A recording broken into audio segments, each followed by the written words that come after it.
আমার বন্ধুদের সাথে জানো তো এই উনুনটাতে পিকনিক করার প্ল্যান রয়েছে।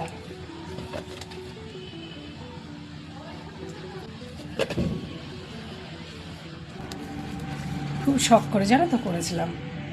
উনুনটা ভেঙে যাওয়াতে এতটা মন খারাপ হয়ে গেছিল না।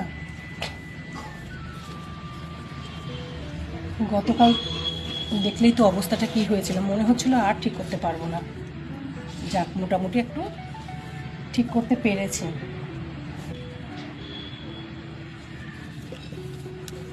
আগে এই ধরনের উল্টোপাল্টা কাজ করার জন্য জানো তো কত বকা খেয়েছে। এখন জানে কথা শুনবে না, নিজের মতো করতেই থাকবে এই ধরনের কাজ। এখন আর কি মেয়েও কিছু বলে না, বড়ও কিছু বলে না। এই যে একটুখানি কেমন উঁচু নিচু হয়েছে না, এগুলো ঠিক হয়ে যাবে।